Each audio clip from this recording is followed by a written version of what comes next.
Hi guys, magandang hapon. So, ngayon sa sobrang hirap ng buhay kahit maulan kanina, halos kalating araw yung ulan. No choice kami kundi maghanap buhay, magkaryada, then punta namin yung kupras doon sa pinaglutuan doon sa baba. So, expected natin ngayon na sobrang putik talaga. Ayan, tinanggalan na namin ng tapaludo. Yung mga brum-brum namin. Ayan. Guys, oh, aming gadpod. Kasama natin dito si Dodoy at si Bibot. Alright. Dahil sobrang dulas ng daan, expected na natin mamaya kung sino yung Ako lang, hindi ako matutumba. sino yung ma-sit down. Pero liligid. Hey! Mura kita kada sa ako. Agoy ang sako. Tigturulo man. Impas. O sabagay kung tagturulo. Ayan guys. Talagang napakahirap at napakadulas, napakasikip ng daan. Iba kasi talaga pag araw-araw dapat ginagamit maluwag. Eh dito ginagamit araw-araw kaya masikip yung lugar dito. Binubuhat na lang ni Kuya Dodo yung brum-brum niya. Eh yan pala yung kakarga namin guys. Tinakpan lang muna ng trapal at tinahuban ng trapal para hindi mabasa at hindi mahumog.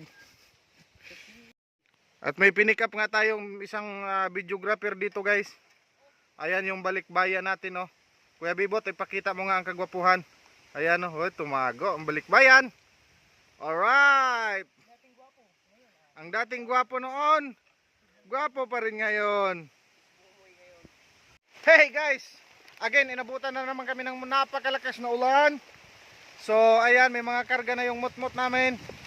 Hey guys. Ayan. So mapansin nyo, malayo sa kalsada. Guys. Again. Guys, oh. Again. Kuya Dodoy, anong last word mo before you tumbling?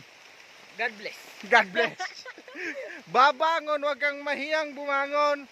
What is your last word before you tumbling? Bangon lang pag maligid. Kasi magkalamukat yung buhay mamaya. Hi guys, magandang hapon. So, ngayon sa sobrang hirap ng buhay kahit maulan kanina, halos kalating araw yung ulan.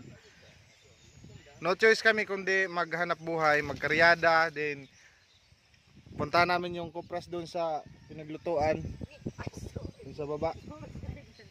So, expected natin ngayon na sobrang putik talaga. Ayan, tinanggalan na namin ng tapaludo. Yung mga brum-brum namin.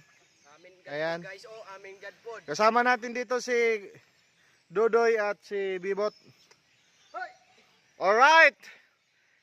Dahil sobrang dulas ng daan, expected na natin mamaya kung sino yung Ako lang, hindi ako matutumba. sino yung ma-sit down.